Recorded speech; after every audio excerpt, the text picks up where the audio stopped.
it's almost as if they designed these things for podcasts, right? So we can debate over whether it's one thing or the other. And I think if your mindset is to be skeptical and to disbelieve everything, I think we should look at them the other way. I think there is an element of truth there, and it's not always possible to show all of these things in a major randomized control studies, because healthcare in general has improved to such a level that it's hard to show a difference in death and stroke.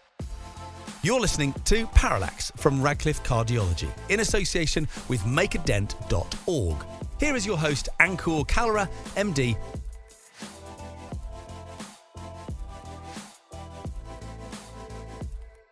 We're going to need to do even more of this work going forward, because the next study to mention is the early TAVR study published by Philippe Généreux and his team. And it was really quite a compelling finding that I think will alter practice.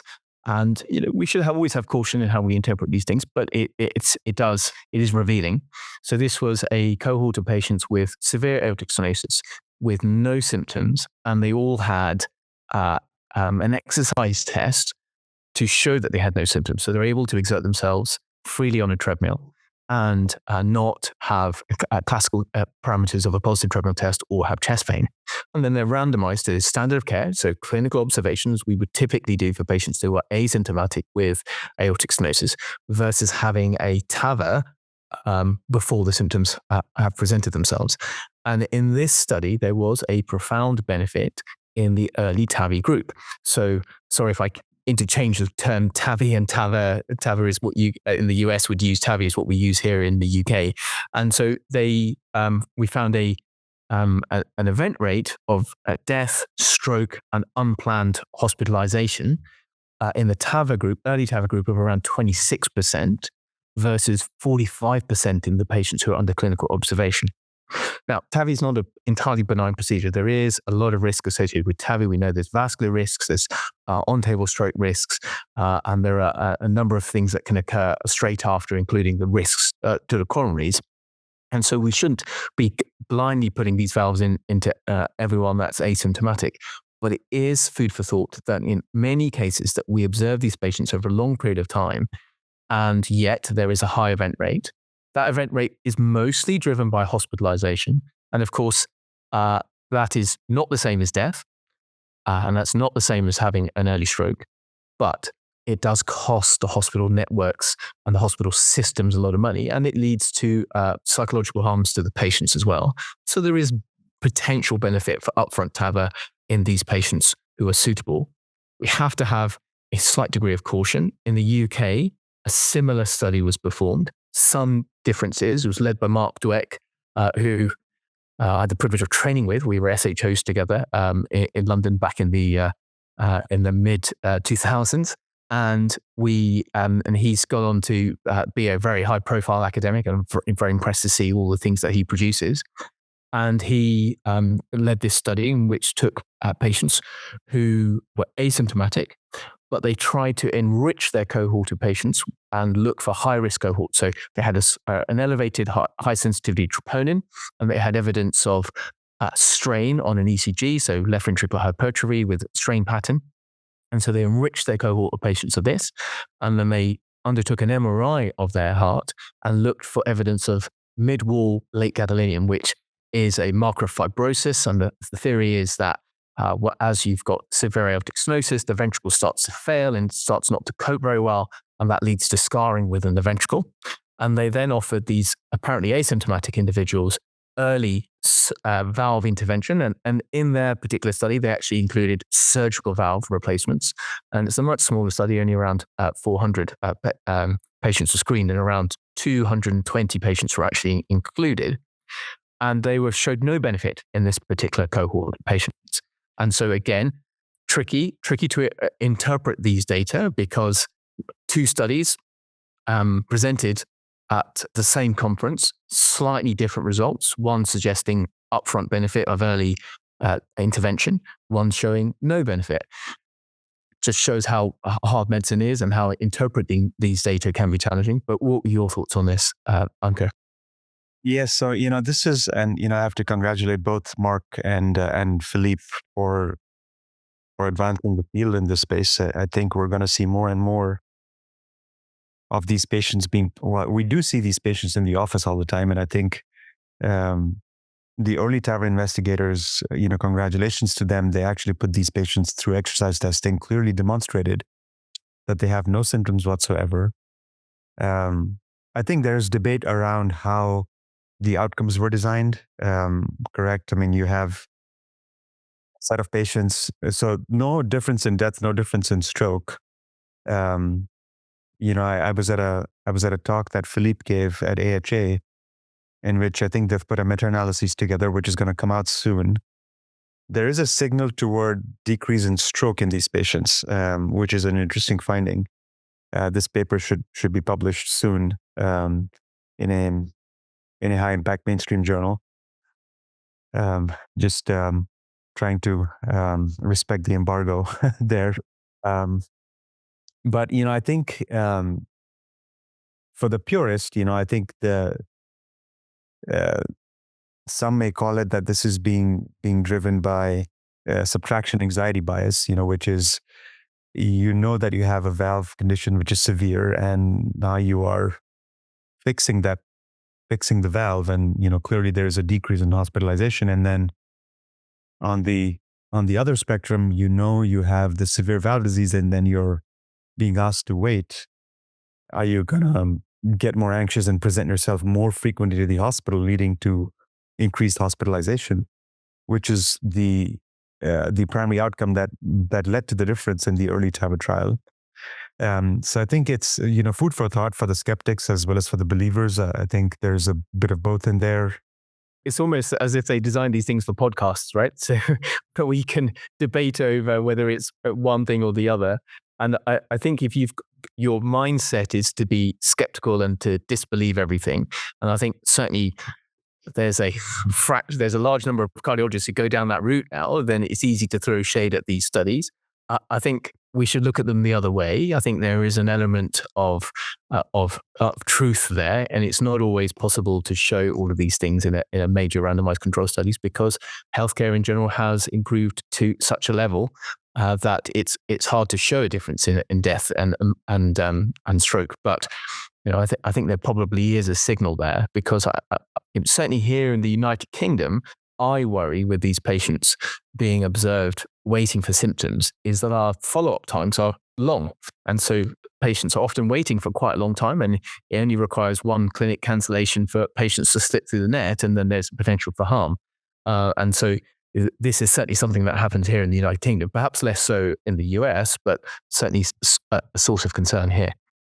Yes, and it is a source of concern even here. I mean, I think some of the logistics around these patients and where TAVIs are performed. I mean, for my TAVIs, where I work, the hospital that I work at is not accredited, so I have to go to another hospital in the same health system to do my TAVI. So I think even here, I mean, logistically, if you think about it, it's an effort on the part of the patients to show up for these appointments, and then to go through all the testing to prepare them for TAVI, and then to get the TAVI done. So it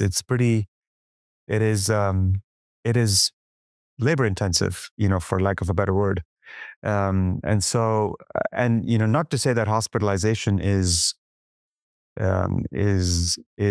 pleasant. I mean, it's hard. I mean, these patients often get hospitalized for heart failure, and it's not fun. I mean, they're sick.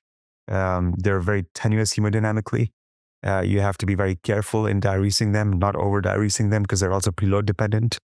A fraction of them, we work them up, and we think we need to offer them, BAV to stabilize them and see how they do. So, it's certainly whereas, you can certainly offer them, or could have offered them TAVI in a much controlled setting, right, when they were still stable, and not like down this cliff.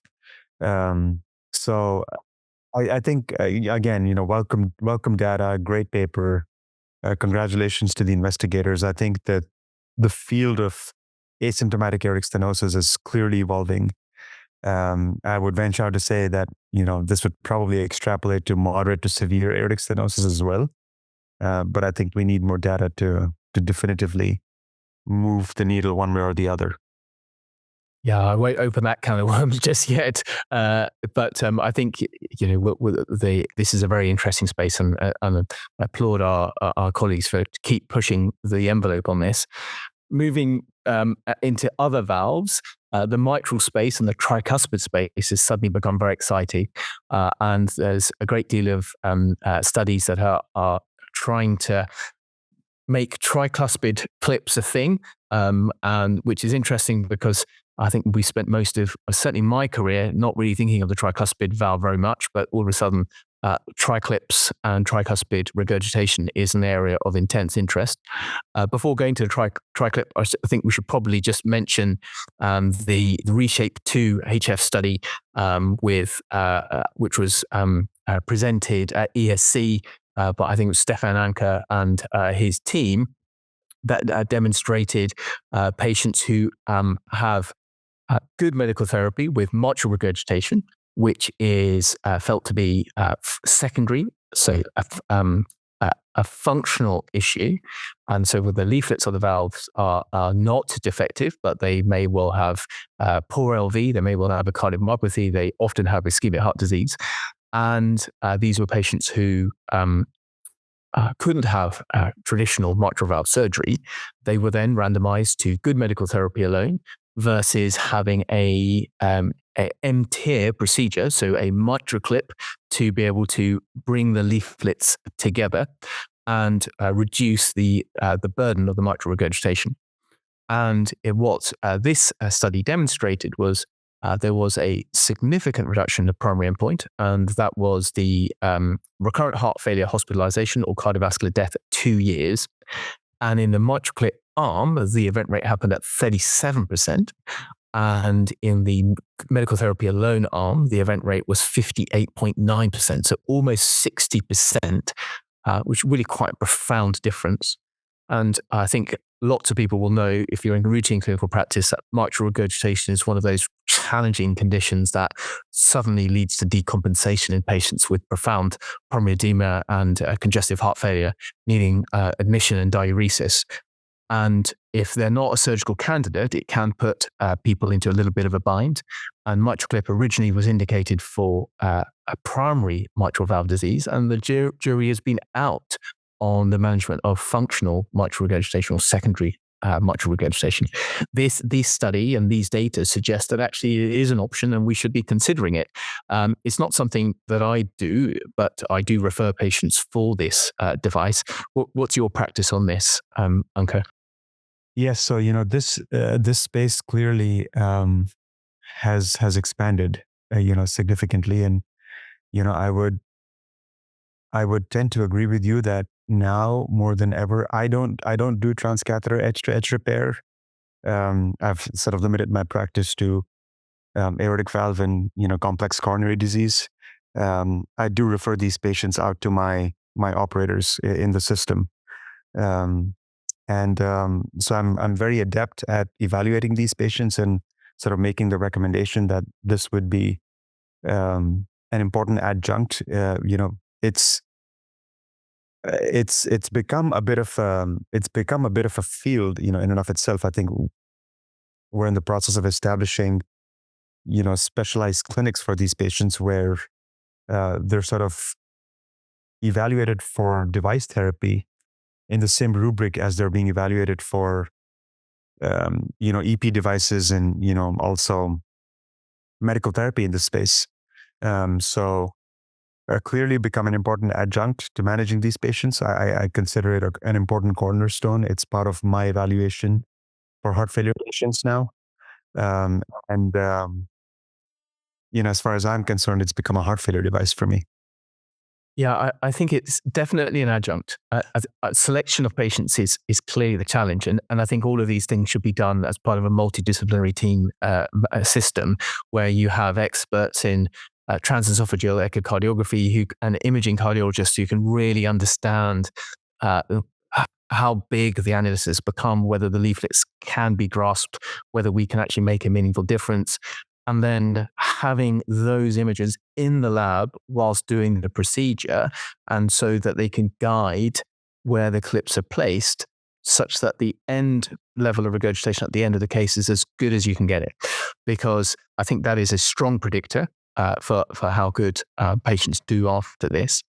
And I think this space is going to just get even bigger as time goes on, because the MATTERHORN study looked at these patients and put it head to head versus surgical mitral valve replacement.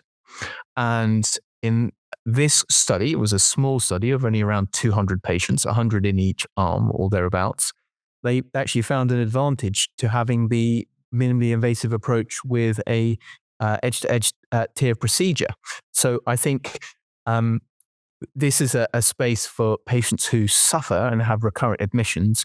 We can reduce their levels of symptom and suffering by doing a procedure that is not as invasive as a major operation, and spare them all the complications that comes with having surgical intervention, particularly with pleural effusions that tends to occur through even minimally invasive mitral valve surgery, atrial fibrillation, and all the other complications that can occur.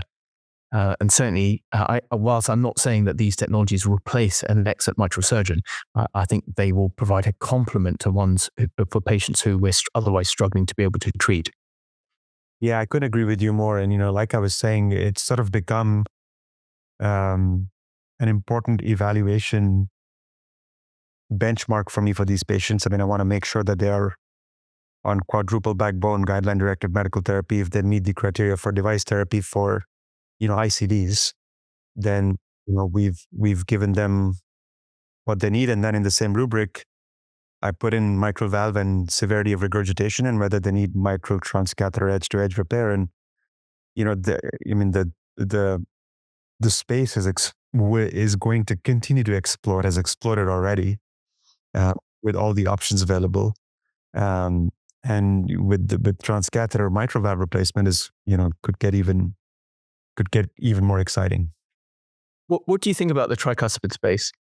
Do you think this is truly an unmet need? Because that's always the opening line in Gambit for the presentations.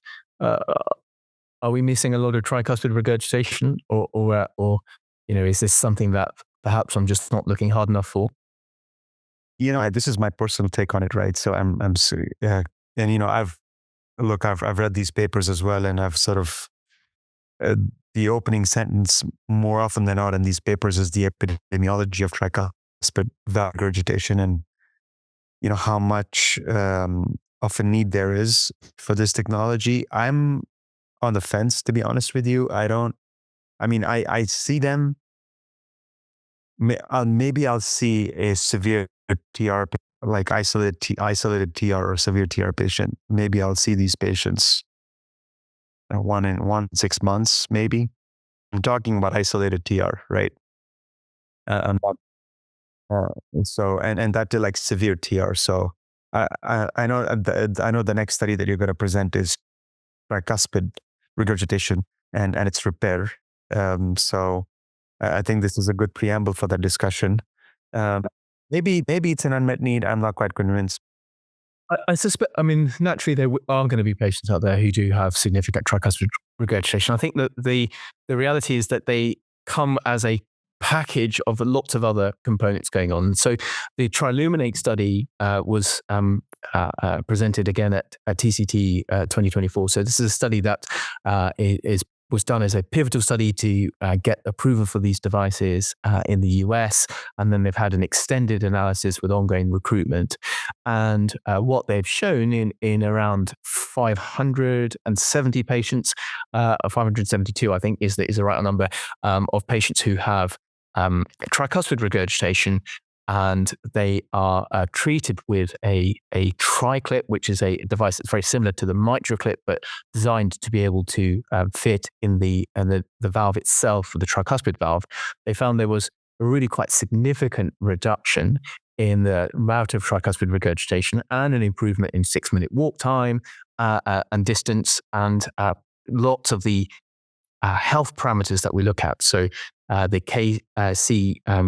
if I can say this, so the KCCQ score, which is a recognized parameter for quality of life and other quality of life metrics, all improved in having these devices. And naturally, these are unblinded. And so hard to be entirely certain about unblinded studies in terms of quality of life improvement, but it was there.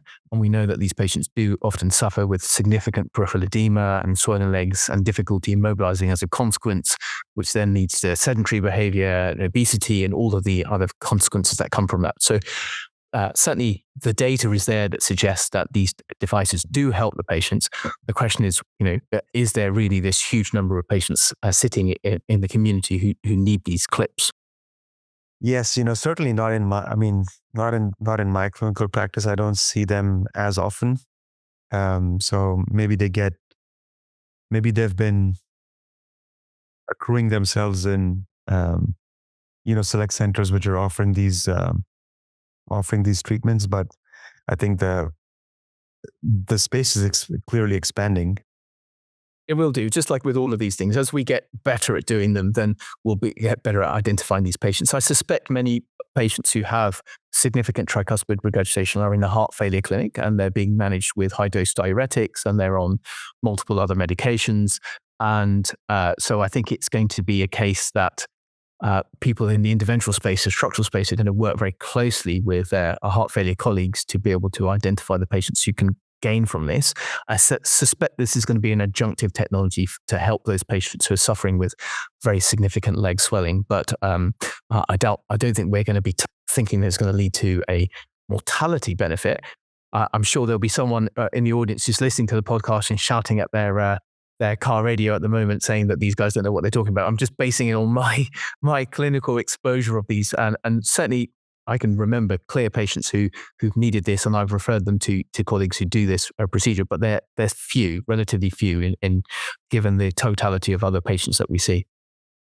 With all due respect to the tricuspid, I think clearly there is an advancement in the field, and I think you have the data to show benefit.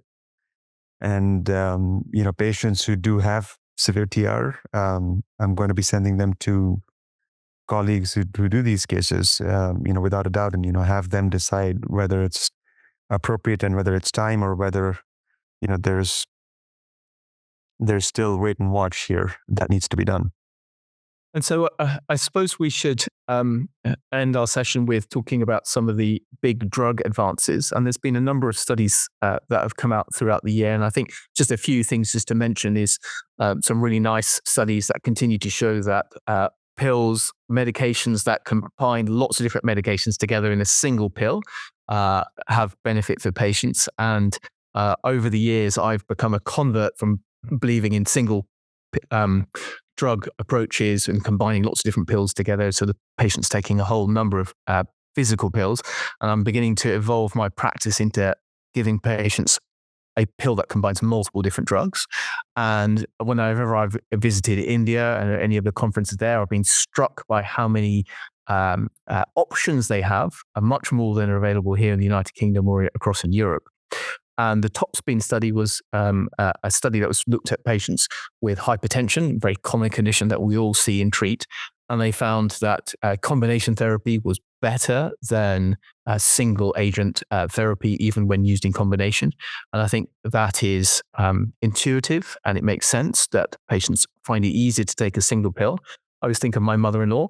My mother-in-law has type 2 diabetes, and she likes taking the least number of pills possible. And so she's on a pill that combines multiple different diabetic medications in a single physical pill. Her husband also has type 2 diabetes, and he prefers taking lots of different pills. And so within the same household, they have two very different approaches. But I think if you have a patient that prefers to take a minimal number of pills, then a combination therapy is almost certainly the way forward. Is this something that you guys have over in the US? Do you have polypill style therapies available? So I haven't seen much in the US. It's very commonplace in India, like you mentioned. The most that I've seen in the US is, with antihypertensives.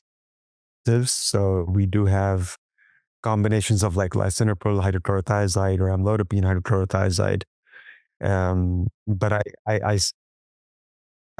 don't think I've prescribed like a combination pill which has an antiplatelet and a statin and an ACE inhibitor. I think something which is commonplace in India is a perfect comes to mind compared with, what I've seen in the West. Yes, I can understand people's natural reluctance over this, because if a patient misses, say, for example, you've got a patient with a stent and they're taking a combination pill. For example, I saw a really interesting one, which was clopidogrel together with rosuvastatin and ezetimibe, which sounds like an ideal secondary prevention medication. But if a patient misses that, then they're missing the antiplatelet, which, if they've got coronary stents, is going to place them at significant risk of stent thrombosis. And so I can understand the concern over those kind of approaches, but the data seems to suggest that patients are more likely to take them if all the drugs are combined into one. And I can imagine that in the future, what we'll end up doing for most patients is titrating them as individual agents, finding the dose that works for the individual, and then once they're settled, then finding a combination pill that can replace and combine lots of pills all together. One new drug that I'm increasingly seeing interest in is finerenone, which is a mineralocorticoid receptor antagonist. It's a non-steroidal version, and so theoretically has a number of advantages in the fact that it's less likely to cause gynecomastia in men. And it's been licensed in diabetic patients and those with kidney disease. And a couple of studies that came out last few years, the Fidelio studies, demonstrated that in diabetic patients, there is a reduction in the progression of kidney disease on these medications. And then this year, again, at the ESC Congress, the Fine Arts HF study demonstrated that this medication, when given to patients with heart failure with mildly reduced ejection fraction or even preserved ejection fraction, so the so-called diastolic cohort, had a significant benefit, albeit with it predominantly with soft outcome markers, so to do with hospitalization and other outcome measures rather than pure hard endpoint. Although the composite endpoint combined cardiovascular death, and I think it was predominantly driven by heart failure events. These are, again, yet more medications to give to heart failure patients. This is a cohort of patients that we know we struggle with. Their ejection fraction can be in the near normal range, and yet they continue to have fluid overload. And this is yet another medication that shows some additional benefit. I don't know whether you have much experience of using this particular medication. I don't. I haven't used it. I haven't given a single prescription. It sounds promising. Like you mentioned, there's a non-steroidal components. Gynecomastia is a side effect which certainly the male patients don't want to have. With spironolactone, I think like with many of these newer medications, I think financial toxicity is going to be a major obstacle for our patients, here in the US. And then, I think I'd be interested. It'd be interesting to see. I'll certainly be interested to learn more as to how it compares head to head with eplerenone. I don't know if they're planning to do a trial like that, or we have some data to compare finerenone with eplerenone, because both are MRAs. And eplerenone has had, issues with cost as well for patients. So I've tended to prescribe more Aldactone or spironolactone here. So I think it'll be interesting for me to see what the cost plays out, because I think that's going to be a major impediment for prescription.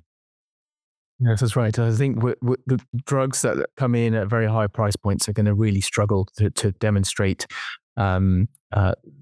a real uptick in use, because cost is a hugely constrained issue. I suppose that the US economy is going gangbusters, even though the inflation is high and you guys don't feel it in your pocket. But the cost of all these things is just phenomenal.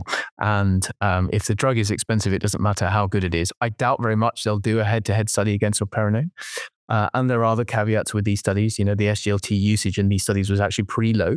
And we know that SGLT2 inhibitors in these patients works really well.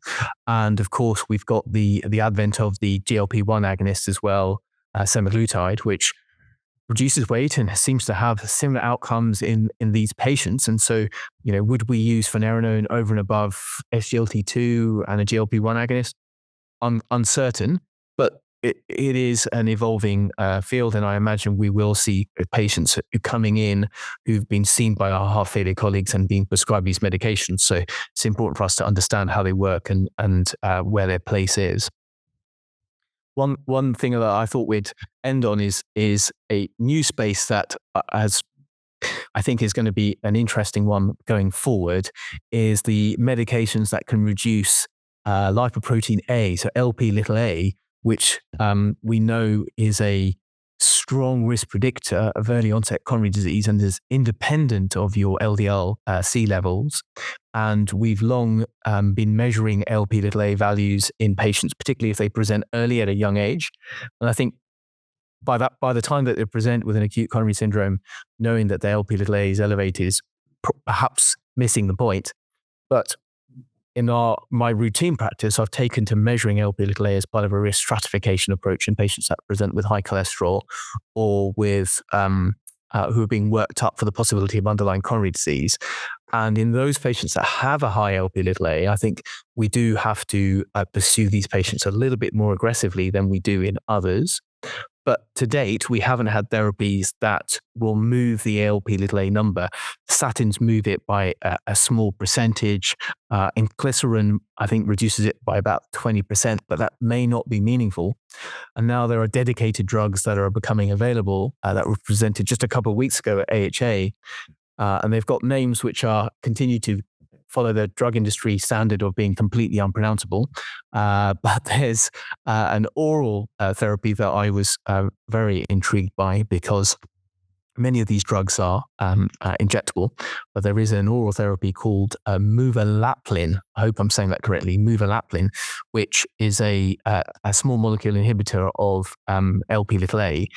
And in a relatively small study, which was a study that was principally just looking at whether the drug was efficacious and trying to find a dose that works, finds that you can actually reduce Lp(a) levels by about 85 to 88%, which is really quite profound. Now, whether this proves to be a clinically proven benefit longer term and actually reduces cardiac events, I'm not sure. But it's certainly interesting to see that we can reduce the risk in patients, but we're going to reduce the number of this parameter. And then there's this other medication which is part of the short interfering RNA medication. So drugs that are like inclisiran, which are injectable therapies that basically block the messenger RNA that leads to the encoding of Lp(a). And there's this new drug, zerlasiran, I hope I've said that right, zerlasiran, which again, in a dose-finding study demonstrated you could bring the levels down by 90% and up to 97% in some patients when I'd give it a higher dose. This is really quite profound. And I think this is an insight into the future of medicine and the future of cardiology, that the future will be injectable therapies that basically remove these toxic molecules. Whether this leads to an improvement in outcome, I think the jury's still out. I think we're still waiting for some of these studies to be published. Looking forward to, I think one of these studies is going to come out next year. But certainly it's a tantalizing glimpse to the future. I don't know if you've been using inclisiran in your practice or any of measuring Lp(a) values. Ankur, what are your thoughts on this? I think it's going to be important for cardiologists, certainly in the prevention space, but I think all of us, and I think particularly for coronary disease in South Asians, I think it's going to become increasingly important, because all the data have shown that we both have shared the same ancestry there. The Lp(a) is more in South Asians and compared with Caucasians. And I think whether or not that is a driver for coronary events in South Asians, clearly we know that the onset of disease is at least a decade younger. So I think it's an important area of knowledge and expertise and intervention. At ESC, there was a stand where you could go and measure your Lp(a). One of the companies was offering this as a service, clearly to entice cardiologists into understanding Lp(a). And alas, my Lp(a) is elevated. And so, it suggests that I am personally at a higher risk of cardiovascular disease. And so I'm looking at this space with great interest, thinking, look, if there's going to be some therapies that can do this. Now, the reality is, I think we still don't understand whether this is just a risk marker or whether this is a pathogenic molecule of its own accord. What are your thoughts on that aspect of things? Yes, clearly is, a lot of epidemiological studies out there which have shown that it is a risk marker. So it's a risk enhancer. I think the question for me okay, we know there is a risk, we know it's elevated. There has not been a therapeutic target so far. Now we've got these drugs, we have inclisiran, and we've got the two new agents that you just described. Whether they lead to improvement in outcomes is something that needs to be determined. If they can demonstrate that the outcomes are significantly less in a primary prevention cohort, then I think it's a big winner. Clearly is. And to your story on stand at ESC, there was a similar booth at AHA, and I wanted to get mine done, and the wait time was 3 hours. So clearly they enticed the attendees and the registrants at AHA for getting their LP(a)s done. But it certainly is a wave of the future here, and I know we're going to see a lot more of LP(a) into our discussion as cardiologists. For sure. So, I've covered all the various different studies that I was hoping to discuss. Were there any others that you were particularly caught your eye?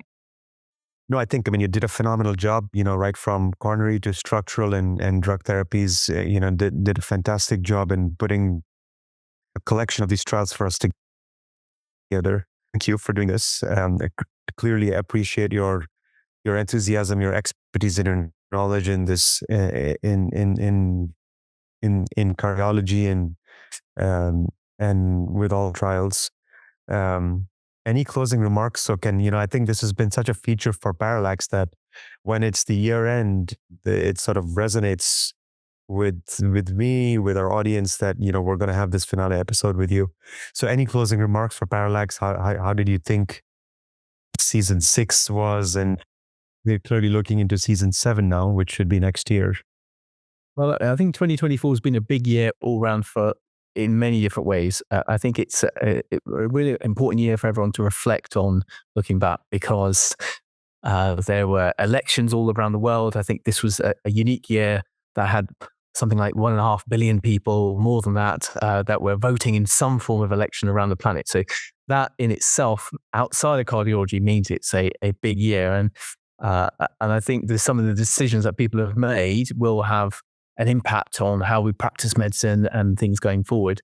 So I think that's an important factor. And I think we will see those kind of impacts in your discussions as you go into season 7. I think Parallax itself as a podcast is such a fantastic endeavor from you. I know it takes a huge amount of effort and a commitment from you, but I can tell you it's super enjoyable to be listening to it on the way into work. And when I'm on the treadmill trying to keep my LP(a) risk as modified as possible. And I think the insights that you get from colleagues who join you on the podcasts talk about how they're working, trying to get that juxtaposition between their personal circumstances, the practice of doing medicine, the practice of being a cardiologist, as well as all the research data out there, is what makes Parallax really unique. And I applaud you for it. And I think it's long may it continue.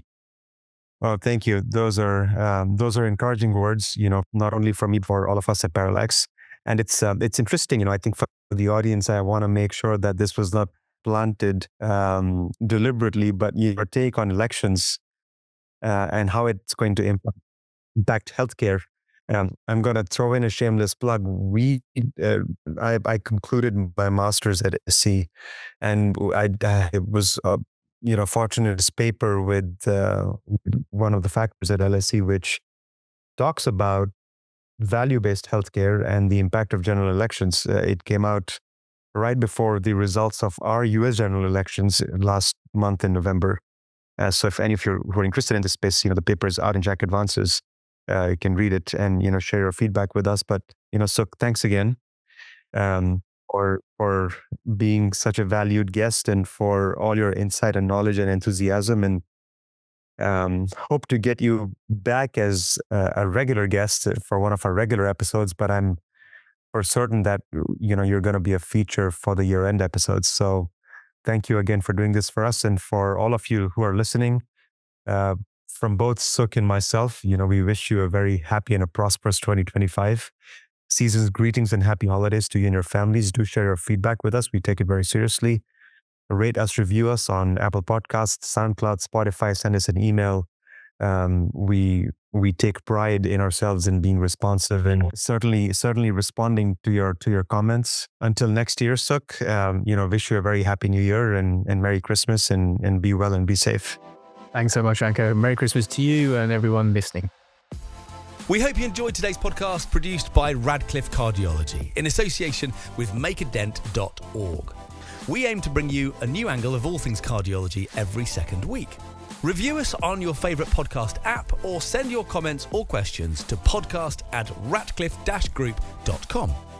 To view the series, head to radcliffecardiology.com/podcasts/Parallax. Thanks for listening.